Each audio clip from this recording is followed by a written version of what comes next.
मुर्गी और आदमी की दोस्ती। गांव के किनारे एक किसान रामलाल रहता था। उसके पास कई जानवर थे, लेकिन उसकी सबसे प्रिय थी एक छोटी सी मुर्गी जिसका नाम लाली था।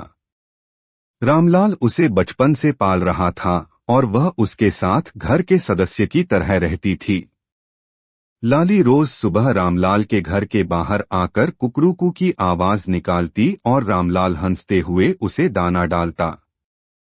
धीरे धीरे लाली और रामलाल के बीच एक अनोखा रिश्ता बन गया।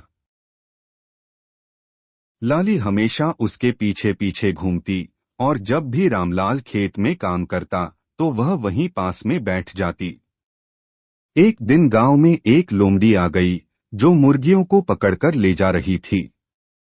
जब लाली खेत में अकेली थी तो लोमड़ी उस पर झपटी। लाली जोर जोर से चिल्लाने लगी। उसकी आवाज सुनकर रामलाल दौड़ता हुआ आया और अपने डंडे से लोमड़ी को भगाया।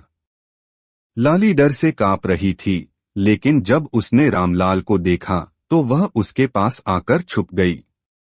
इस घटना के बाद रामलाल ने मुर्गी के लिए एक सुरक्षित जगह बना दी ताकि कोई भी जंगली जानवर उसे नुकसान न पहुंचा सके।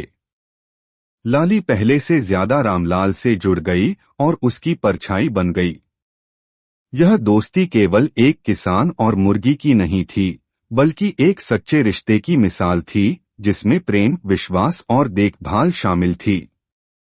रामलाल के लिए लाली सिर्फ एक मुर्गी नहीं, बल्कि उसके परिवार का हिस्सा थी।